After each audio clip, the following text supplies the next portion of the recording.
captain of a Royal Navy warship in the Red Sea has told the BBC that the attacks are becoming more deadly, launching more ballistic and cruise missiles which are harder to defend against. At 4:47 local time, beneath calm waters not far from Iran's southern coastline, a U.S. aircraft carrier strike group moved in disciplined silence. The sea above looked ordinary. The sky was clear. But deep below the surface, something shifted. Inside the carrier's Combat Information Center, a sonar operator noticed a pattern that did not belong. It was not drifting like marine life. It was not the echo of a merchant vessel. It was tight, controlled, mechanical. Seconds later, the confirmation arrived. A torpedo was in the water. It had already been fired, and it was running hot toward one of the most protected ships on Earth. This was not a small patrol boat or a cargo vessel. The target was a 90,000-ton American aircraft carrier, the core of a full strike group operating in one of the most sensitive waterways in the world. According to public naval reporting from outlets such as Reuters and the Associated Press, any torpedo launch in this region is treated as an immediate high-threat event requiring split-second judgment. But what happened next did not match what most people imagine. There was no sharp panic turn, no chaotic scrambling, no desperate sprint to escape. The carrier held its course. To an outside observer, that might look like hesitation. To those on board, it was discipline. And discipline in underwater warfare can be more powerful than speed. Section 1. The silent contact beneath the waves. The waters near Iran have long been among the most closely monitored maritime zones in the world. Carrier strike groups operate there to protect shipping lanes, reassure regional allies, and maintain strategic balance. Public defense reporting has repeatedly highlighted rising tensions involving submarines, fast attack craft, and aerial surveillance in this region. But beneath the surface, everything changes. There are no visible warning shots underwater, no flares, no smoke. Combat becomes a conversation of sound, pulses, echoes, pressure changes, and subtle disturbances in the water. When the sonar team detected the torpedo, the data told a clear story. The weapon was not running blindly. It was actively searching. Modern acoustic homing torpedoes, widely described in open naval analysis, send out sound pulses and listen for returning echoes. They adjust course in real time. They adapt. They narrow in. This torpedo was doing exactly that. Each ping it sent into the water was a question. Each echo it received was an answer. And with every second, it learned more about its target. Behind the massive carrier, the water churned in a long, disturbed wake. A ship of that size leaves a deep underwater signature. Pressure shifts and flow patterns that can persist long after the surface appears calm. Some torpedo guidance systems are specifically designed to exploit these disturbances, following them like footprints in darkness. On the sonar display, the line tightened. The distance translated into minutes. Not hours, not debate, minutes. And this is where the story becomes counterintuitive. The carrier did not immediately deploy decoys. It did not flood the water with countermeasures. It did not turn sharply away. Because reacting too early can sometimes give a smart weapon exactly what it wants. Fresh movement, fresh noise, a clearer picture of the target's intentions. Naval analysts quoted in public defense reporting have long emphasized that modern torpedoes are designed to interpret reactions. If countermeasures are released too soon, the weapon may gather additional data and filter out false signals more easily. So instead of chaos, the carrier chose observation. Inside the sonar room, operators tracked speed, bearing, and rhythm. They watched for hesitation in the torpedo's behavior. They studied whether it was locked tightly onto the ship or still searching broadly. The waiting was not passive. It was data collection. Every ping revealed something. Every correction exposed a pattern. From the surface, it may have looked like the carrier was being hunted, but underwater, the roles were already beginning to blur. The torpedo was being studied just as closely as it was studying the carrier. The shooter reveals itself. As the torpedo closed the distance, something subtle changed on the displays. Another sound emerged. Faint at first, then steady, then unmistakable. It was not background clutter, not a merchant vessel, not random turbulence. It was a second-controlled acoustic signature coming from a different angle. The implication settled quickly among the sonar team. The torpedo had not come alone. Somewhere beyond its path, the submarine that fired it was still in the water. This detail transformed the situation. Underwater combat is rarely about a single object. When sonar can detect both the weapon and its likely origin, the geometry of the engagement begins to take shape. By comparing angles, timing delays, and signal strength, operators can estimate where the shooter may be hiding. Public reporting on previous naval encounters has described this process as methodical and unforgiving. Every new data point narrows the options. Every adjustment removes another place to hide. Inside the carrier's command spaces, focus expanded. The torpedo was still dangerous, but it had also become a clue. Moments later, a helicopter lifted off the carrier's deck. It carried one of the most critical tools in anti-submarine warfare, a dipping sonar system.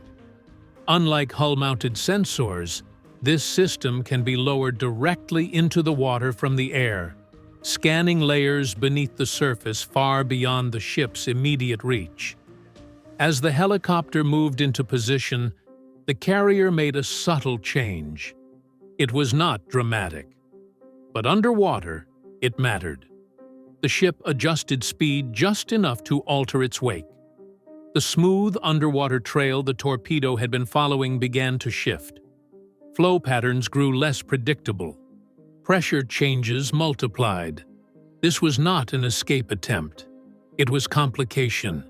Carriers do not fight alone. Every movement is designed to support aircraft, destroyers, and submarines working together as a layered system. Then, at precisely the chosen moment, the carrier released its first countermeasures. The water filled with carefully engineered acoustic decoys, sounds designed to imitate a massive ship. For a brief instant, the torpedo reacted. Its path bent. On the sonar screen, the contact shifted away from the carrier, chasing the false signal into disturbed water. It looked like success, but the ocean rarely offers simple victories. Within seconds, the torpedo corrected. It rejected the decoy, and it turned back. The margin was narrowing. The weapon had learned.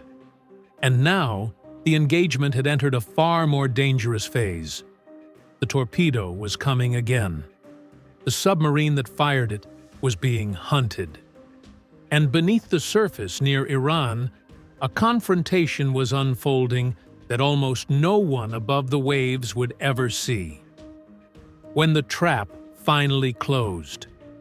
The second approach was faster. The torpedo had gathered enough information to filter out simple deception. Its return track was tighter, more confident. On the sonar display, the line sharpened again, closing steadily toward the carrier's projected position.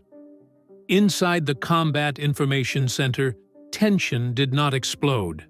It compressed. This was the moment training exists for. For several minutes, the crew had observed, studied, measured.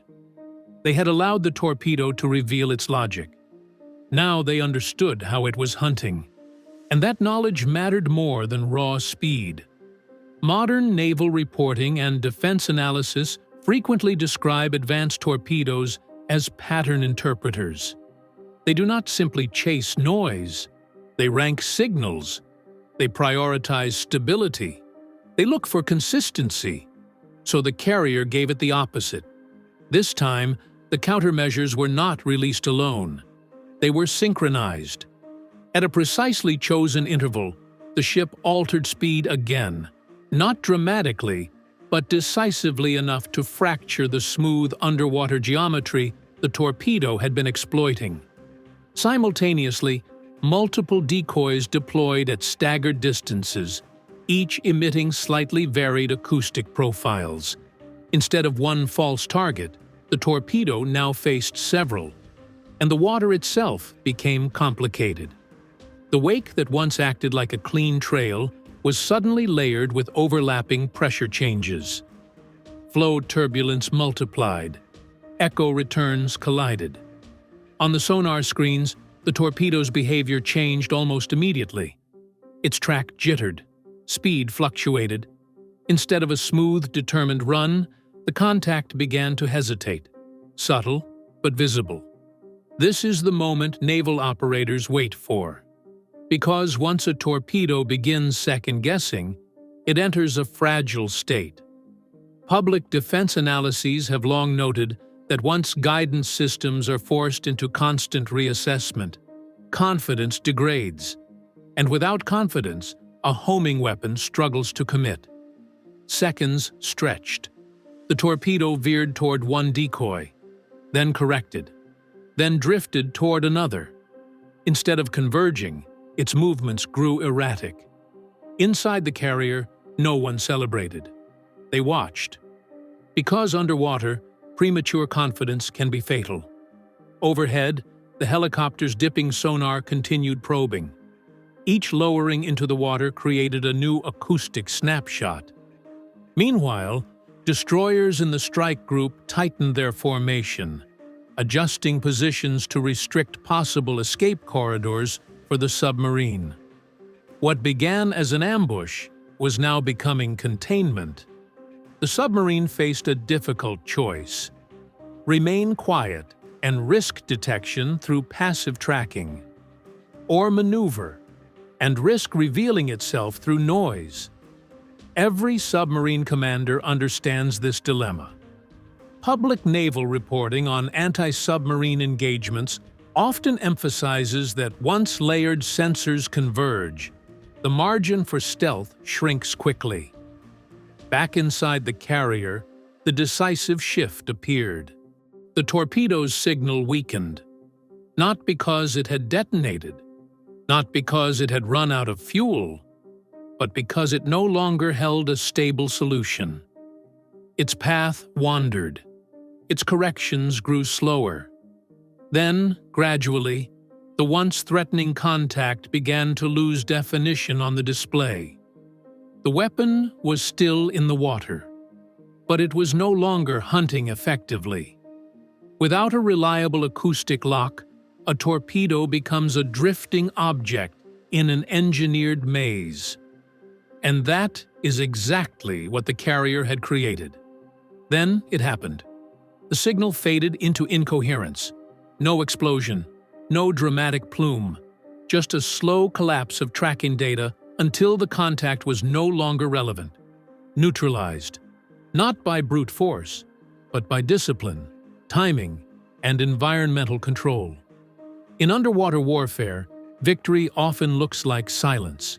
The hunter becomes the target.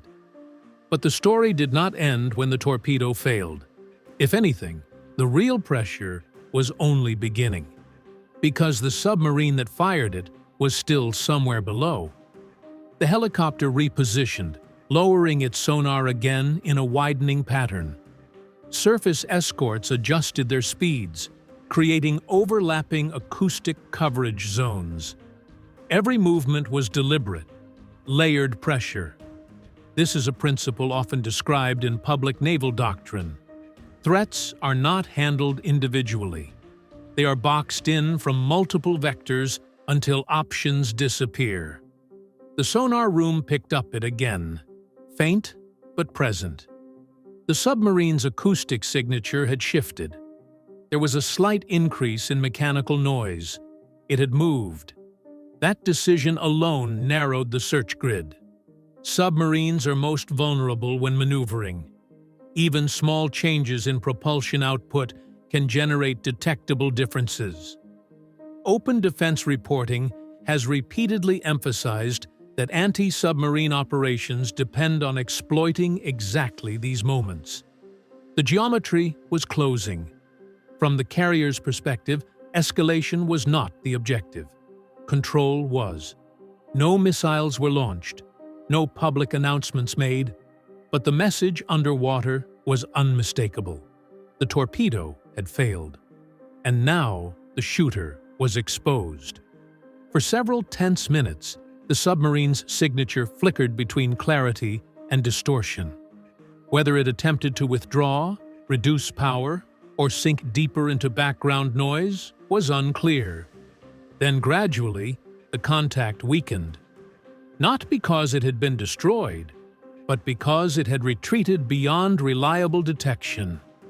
In similar real-world encounters documented in public reporting, submarines often disengage once the element of surprise is lost. The risk calculation changes quickly when counter-detection begins, and that appeared to be exactly what had happened. The ocean grew quiet again. The helicopter returned. The destroyers resumed standard spacing. Inside the carrier, systems reset from active anti-submarine posture to routine monitoring. To anyone watching from above, nothing had occurred. No smoke, no headlines, no explosion. But beneath the surface, a high-stakes confrontation had unfolded and concluded within less than an hour.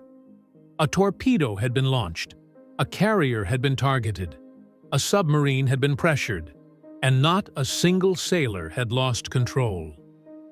What this really means. Incidents like this rarely make global news. Modern naval standoffs often end quietly, precisely because both sides understand how quickly escalation can spiral. Public reporting by Reuters and the Associated Press has repeatedly noted that restraint is often the most powerful strategic tool in maritime confrontations.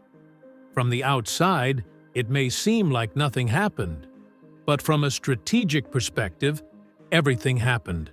Detection, observation, manipulation, neutralization, and controlled response. The carrier did not survive because it was bigger. It survived because it refused to panic. It waited. It learned. Then it acted. In an environment where a single mistake can cost thousands of lives, calm decision-making becomes a weapon. And perhaps the most unsettling question remains this: if a torpedo can be fired at one of the most powerful ships on Earth without the public ever knowing, how many similar moments unfold quietly beneath the waves each year? And how long can restraint hold in waters where pressure continues to rise? The ocean returned to silence. The carrier resumed its patrol. But somewhere in the depths, both sides understood something had shifted. Not because of destruction, but because of control. The aftermath no one saw. When the immediate tension faded, the carrier did not celebrate. It analyzed. Every second of the engagement was replayed. Sonar logs were reviewed frame by frame. Acoustic signatures were isolated. The torpedo's behavior, from its initial confidence to its final collapse, was mapped in detail. This is standard procedure in naval operations. According to publicly available Navy briefings and defense reporting, post-incident analysis is often more important than the confrontation itself, because patterns matter.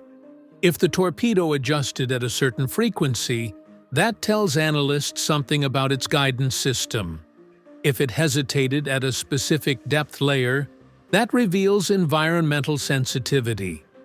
Even the way it rejected the first decoy provides data about how it prioritizes signals. Underwater warfare is a long memory game. Every encounter becomes preparation for the next one. Meanwhile, intelligence officers aboard the carrier and within regional command networks began correlating data. Satellite coverage, electronic surveillance, maritime traffic. Any movement that might align with the submarine's estimated location was examined. The confrontation may have lasted less than an hour, but its implications extended far beyond it. Public defense analysts often emphasize that maritime encounters are rarely isolated. They are signals, tests, probes, demonstrations of capability and response. From one perspective, the torpedo launch was an act of aggression. From another, it may have been a calculated risk, a way to gauge reaction time, countermeasure deployment patterns, or strike group coordination. And in that sense, the encounter became informational for both sides. The submarine's crew learned how the carrier responds under pressure. The carrier's crew learned how the torpedo hunts. The ocean had served as a classroom, but the stakes were measured in lives. Why the carrier didn't fire back? One question inevitably follows incidents like this. Why didn't the carrier immediately retaliate? After all, a torpedo launch is not a misunderstanding. It is a deliberate action. Yet no missiles were launched, no public strikes announced, no escalation followed. The answer lies in control. Modern naval doctrine, as discussed in numerous public defense analyses, prioritizes escalation management. A response must match the threat without triggering uncontrolled consequences. In this case, the immediate objective was survival, then containment, then deterrence. By neutralizing the torpedo and pressuring the submarine into retreat, the carrier achieved all three, without crossing a threshold that could ignite broader conflict. In contested waters, sometimes the most powerful message is restraint paired with capability. The submarine now understood something clearly. The strike group could detect, track, manipulate, and box it in. The torpedo had not only failed, it had exposed its origin. That knowledge alone changes future calculations, the physics behind the fight. To fully understand what unfolded, it helps to consider the physics involved. Water is a complex medium. Sound travels faster and farther underwater than in air, but it bends, refracts, and reflects based on temperature layers, salinity gradients, and depth variations. Naval reporting and open-source analysis frequently describe these thermal layers as underwater mirrors. A submarine hiding beneath one layer may be invisible from above, but if it moves across boundaries, its acoustic signature can change dramatically. During the engagement, environmental conditions likely played a crucial role. The torpedo's first confident run suggests it initially had clean acoustic returns.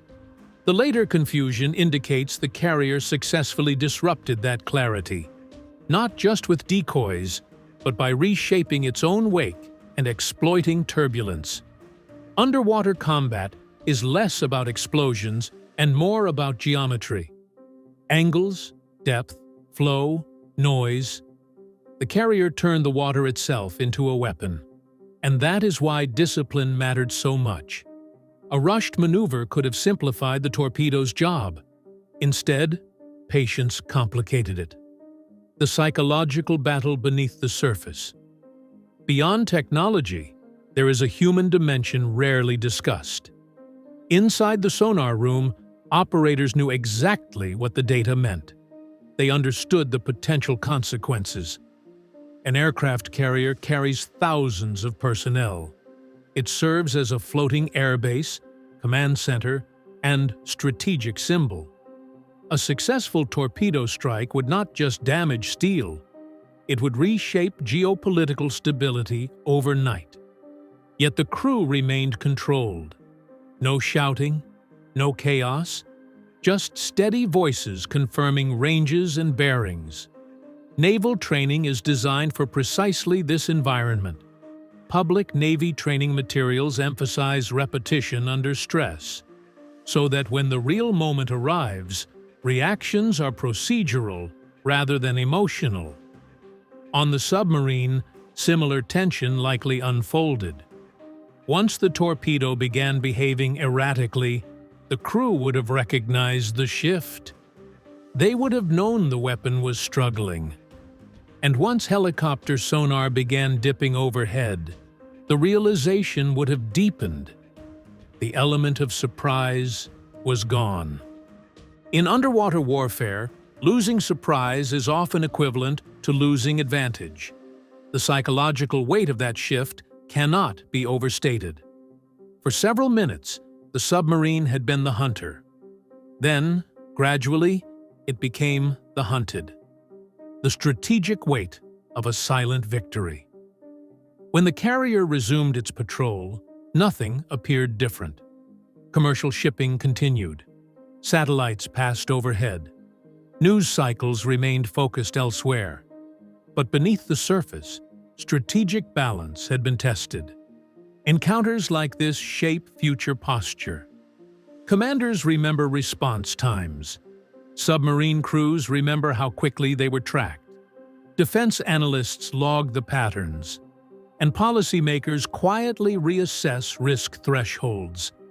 Public reporting has repeatedly noted that modern naval standoffs often end without dramatic headlines, precisely because both sides understand how thin the line truly is. One explosion could ignite regional escalation. One miscalculation could trigger retaliation spirals. In this case, restraint held. Control prevailed. The torpedo failed. The submarine withdrew. And the ocean returned to quiet. What makes this incident remarkable is not destruction. It is absence. No damage, no casualties, no public announcement, just a sequence of decisions made under extreme pressure. Detection led to observation. Observation led to manipulation. Manipulation led to neutralization. And neutralization prevented escalation. But here is the unsettling thought. If a submarine can fire a torpedo at a U.S. aircraft carrier without the world ever hearing about it, how many similar confrontations unfold silently each year? How many moments come within minutes of disaster before discipline restores calm? The sea does not publish headlines. It keeps its own secrets. And somewhere beneath contested waters near Iran, a lesson was written in silence. In modern naval warfare, the side that controls information controls survival. The carrier sailed on. The submarine disappeared into depth. And the ocean, as always, closed over the story.